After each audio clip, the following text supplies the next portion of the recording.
क्या आप भी 3,000 रुपये इन्वेस्ट करके 20 साल में करोड़पति बन सकते हैं? जी हाँ दोस्तों, सही सुना आपने। आप भी करोड़पति बन सकते हैं, लेकिन आपको रेगुलर इन्वेस्टमेंट करना पड़ेगा। किसके थ्रू? म्यूचुअल फंड के थ्रू। आज हम इसी टॉपिक पे बात करने वाले हैं कि म्यूचुअल फंड क्या होता है, कैसे काम करता है। दोस्तों, आपने सोचा होगा म्यूचुअल फंड क्या अमीर लोगों के लिए होता है? नहीं, ये सबके लिए होता है और आप सभी लोग इसमें इन्वेस्ट कर सकते हैं। तो दोस्तों, मैं आज आपको बताने वाला हूँ, मेरी वीडियो स्किप ना करें, क्योंकि अगर आपने स्किप कर दी तो मैं एंड में जो आपको बताऊंगा कि कौन से म्यूचुअल फंड आपको पिकअप करने चाहिए, जिनमें इन्वेस्ट करना चाहिए। दोस्तों, आपने सुना होगा कि म्यूचुअल फंड में बहुत से लोग 90% लोग गलतियां कर देते हैं, जिसके थ्रू वो अपना वेल्थ क्रिएट नहीं कर पाते हैं। दोस्तों, इसी वीडियो में आपको जीरो से एडवांस लेवल तक बताऊंगा। अगर आप बिगनर हैं तो ये वीडियो आपके लिए बहुत ज़्यादा इंपॉर्टेंट हो सकती है और आप बहुत सी गलतियों से, जो SIP में या म्यूचुअल फंड में इन्वेस्ट करने से पहले, इन गलतियों को अवॉइड कर सकते हैं। अगर आप पहले से इन्वेस्ट कर रहे हैं दोस्तों, तो भी आपको ये हेल्पफुल हो सकता है। आप देखते रहिए।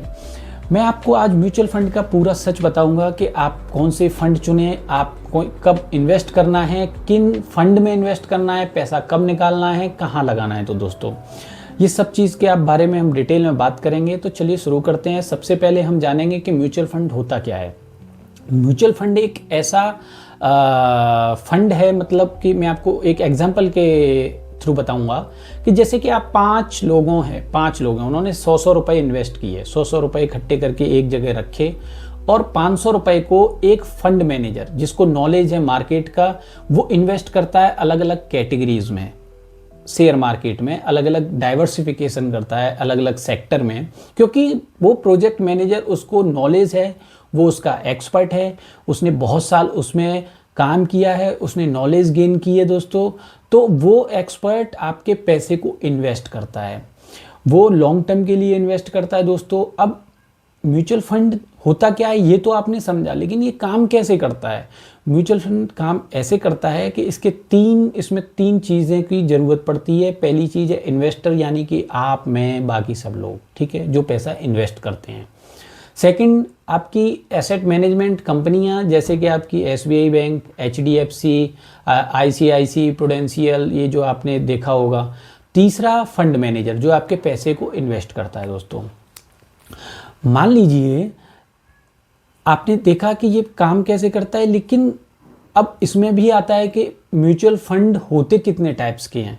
म्यूचुअल फंड जैसे कि आपका एक तो इक्विटी म्यूचुअल फंड होता है। Equity mutual fund directly share market में इन्वेस्ट करता है, जिसका रिटर्न हमें हाई रहता है, लेकिन रिस्क भी हाई होता है। म्यूचुअल फंड अगर आप इक्विटी मार्केट में करते हैं तो आपको पेशेंस रखना पड़ता है। वो शॉर्ट टर्म के लिए नहीं है कि आप 1 से 2 साल तक आपने इन्वेस्ट किया और मैं करोड़पति बन जाऊं, ऐसा नहीं है। दोस्तों, मैं आपको गलत नहीं बताऊंगा। आपको बहुत से चैनल पे या बहुत सी वीडियो आपको सुनना पड़ता होगा कि म्यूचुअल फंड से करोड़पति बन गए, करोड़पति। ऐसे नहीं होता है, उसमें टाइम लगता है। 20 से 30 साल, 25 साल लोग देते हैं और उससे अच्छा वेल्थ क्रिएट करते हैं। दोस्तों, सेकंड होता है आपका, इसमें भी इक्विटी में भी बहुत सारे होते हैं, large cap, mid cap, small cap. Large cap जैसे आपके Reliance, TCS, HDFC। Small cap में भी बहुत सारे आते हैं, क्वांट आता है, वो आप देख सकते हैं। सेकंड होता है आपका डेब्ट म्यूचुअल फंड। डेब्ट म्यूचुअल फंड दोस्तों स्टेबल होता है, रिस्क कम होता है, लो रिस्क होता है, रिटर्न भी ठीक होता है, इक्विटी से थोड़ा कम होता है, लेकिन रिस्क नहीं होता है, सेफ होता है।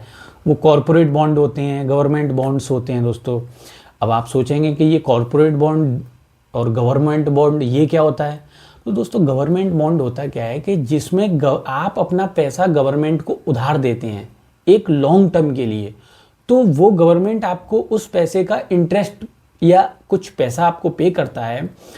तो आप कहेंगे ये तो FD के जैसा है। FD में भी तो ऐसा ही है, हम पैसा इन्वेस्ट करते हैं और गवर्नमेंट हमको उसका इंटरेस्ट दे देता है।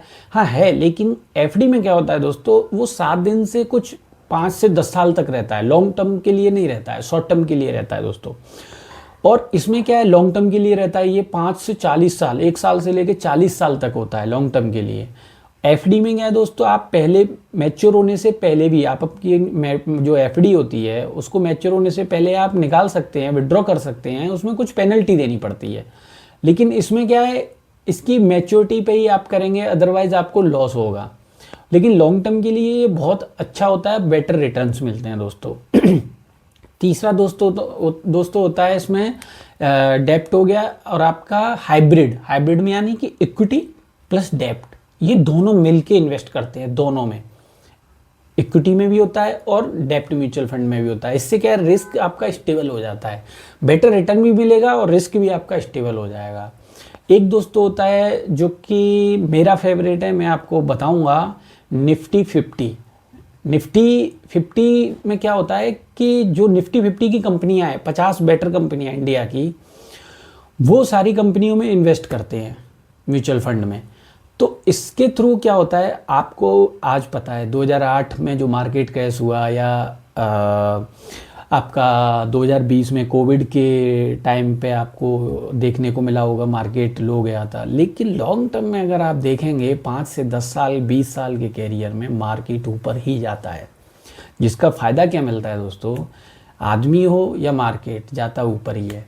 तो इससे क्या है कि आपने अगर निफ्टी 50 में पैसा इन्वेस्ट किया है तो वो ऊपर ही बढ़ेगा, वो नीचे नहीं आए। हो सकता है 2-4 महीने, 6 महीने, साल भर के लिए, 2 साल के लिए हो सकता है नीचे रहे, स्टेबल रहे। लॉन्ग टर्म के लिए वो ऊपर ही जाएगा, आपका पैसा बनेगा ही बनेगा। इसलिए मेरा सबसे फेवरेट निफ्टी 50, जो कि मैं भी इन्वेस्ट करता हूँ उसमें। तो दोस्तों ये तो हमने समझा कि होता क्या है, काम कैसे करता है। अब इसमें जब आप म्यूचुअल फंड कैसे इन्वेस्ट करें, इसमें एक टर्म होता है NAV, नेट एसेसमेंट वैल्यू, जो कि आपके जब आप लॉट खरीदते हो म्यूचुअल फंड में तो वो यूनिट आपको देता है कि जैसे आपने 3000 की ली, जैसे उस पर्टिकुलर म्यूचुअल फंड की NAV अभी करंट में चल रही है 170 रुपये या 200 रुपये, या किसी 500 रुपये, 1000 रुपये। तो आपने उतनी NAV, उतनी वैल्यू आपने खरीद ली दोस्तों। मैं आपको एक पॉइंट बता देता हूँ, लो NAV का मतलब लो फंड नहीं होता है, यानी कि उसका परफॉर्मेंस या उसका स्टेबिलिटी बेकार है, ऐसा नहीं है दोस्तों। लो और हाई NAV से फ़र्क नहीं पड़ता है, थोड़ा बहुत फ़र्क पड़ता होगा, लेकिन उस सबसे ज़्यादा फ़र्क पड़ता है कि उसका परफॉर्मेंस कैसा है दोस्तों, उसके पास रिटर्न कैसे हैं, उसमें किस किस सेक्टर में उसने इन्वेस्ट किया हुआ है। तो ये हो गया नेट असेसमेंट वैल्यू जो होता है। अब SIP के जरिए, जैसे आपने 3000 रुपये की SIP की, एक मॉडरेट जो आजकल सब करते हैं, 3000 रुपये की SIP आपने 20 साल तक के लिए की दोस्तों, और अगर 12% का रिटर्न भी अगर आपको मिल रहा है ना, तो बहुत अच्छा मिल रहा है, जो कि आपके लिए 50 लाख से ज़्यादा वेल्थ क्रिएट हो जाएगी इसी में। क्योंकि आप अगर FD में भी रखोगे ना तो 6 से 7% का मिलता है। इन्फ्लेशन जो महंगाई भत्ता है वो भी 6 से 7% रहता है। तो बात तो बराबर हो गई, आपका रिटर्न मिला कहाँ, आपको इंटरेस्ट मिला कहाँ, आपका वेल्थ कहाँ क्रिएट हुआ। तो इसीलिए दोस्तों लोग म्यूचुअल फंड में जाते हैं, इन्वेस्ट करते हैं और अपनी वेल्थ को क्रिएट करते हैं, और मेरे अकॉर्डिंग जाना भी चाहिए आप। और इसमें कुछ छुपा हुआ नहीं रहता है कि आपका पैसा, आप देख सकते हैं कि वो फंड मैनेजर कहाँ इन्वेस्ट कर रहा है दोस्तों। जब आप किसी भी प्लेटफॉर्म के जरिए, मैं आपको बताने वाला हूँ कि कैसे इन्वेस्ट करें। आप डायरेक्ट AMC की वेबसाइट पे जाके कर सकते हैं, आप बैंक के जरिए कर सकते हैं, और आप अगर किसी प्लेटफॉर्म ब्रोकर जैसे कि ग्रो, जीरोधा, एंजल ब्रोकिंग, इन सब के थ्रू भी कर सकते हैं। अगर आप ऐप के जरिए करते हैं थोड़ा इजीली हो जाता है। आप उसमें ओपन करेंगे तो आप देखेंगे कि लार्ज कैप, इक्विटी, डेप्ट, लिक्विड म्यूचुअल फंड, ये सारे दे रखे होते हैं। आप उनमें अगर क्लिक करेंगे, कोई भी फंड आप चूज़ करते हैं उसमें देखिएगा कि उसमें अगर आप इन्वेस्ट करें वो पूरा बताता है आपको कि मैं पैसा कहाँ कहाँ इन्वेस्ट कर रहा हूँ। IT में, रियल इस्टेट में, और आपका केमिकल्स में, आपके रिटेल में, मतलब सब कंपनियों का डिटेल्स उसमें दे रखा होता है कि आपका पैसा कहाँ इन्वेस्ट हो रहा है। आपका डे बाई डे आप उसको ट्रैक भी कर सकते हो कि कितना लॉस हुआ, कितने % प्रॉफिट हुआ, वो सब कर सकते हैं।